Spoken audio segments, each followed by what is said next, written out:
Today I'll be talking about vitamin K, which of course is a fat-soluble vitamin.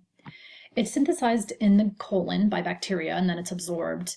It plays a major role in the coagulation cascade as well in calcium binding, and it also acts as a coenzyme. Food sources include green leafy veggies, broccoli, green beans.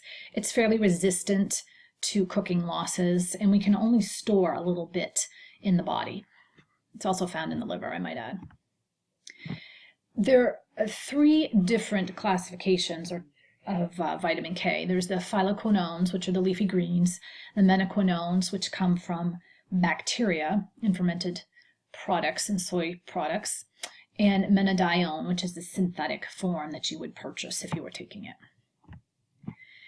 The phytoquinone is absorbed in the small intestine, and the menaquinones are absorbed in the ileum by passive diffusion and also absorbed in the colon as well. It is fat soluble, so it's transported in chylomicrons as well as in LDL. It's metabolized in the liver, but it can be stored in other tissue, and turnover is rapid at approximately 1.5 days. There are some interactions that occur with other nutrients, including vitamin A and E, and they actually antagonize vitamin K, meaning that they interfere with the absorption. The phytoquinone is almost completely metabolized in its entirety and then excreted. It's not known about menaquinone metabolism, and it is known that menadione, again the supplement form, is excreted in the urine and the feces. In terms of its role in blood clotting, it plays a role in the conversion of fibrinogen to fibrin, and as well as the carboxylation of glutamic acid residues. In terms of interference with anticoagulants like warfarin, also known as Coumadin, the thought process now is that as long as you keep the levels of vitamin K rich foods consistent in your diet, there's no need to eliminate or restrict them. You wouldn't want to go on some wackadoodle diet and eat a bushel of broccoli, but we don't recommend any longer restricting those types of foods.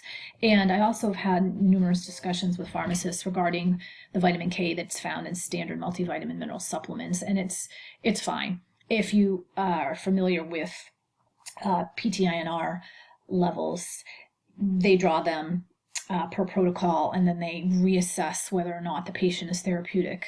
So in other words, medication is going to be adjusted based on the PTINRs anyway. It's being monitored. But again, we're just not promoting introduction of a large amount of leafy greens into the diet that weren't previously consumed. In terms of vitamin K in bone, it's used for carboxylation reactions. Adequate intake is in mics, so micrograms, very small amounts. Again, excess intake of A and E interferes with vitamin K. Newborns are usually injected with vitamin K before they even leave the hospital. Breast milk is a poor source, and because, as I mentioned, it's readily excreted, toxicity is highly unlikely.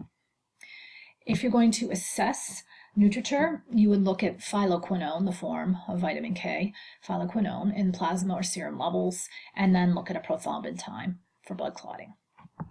And that concludes vitamin K.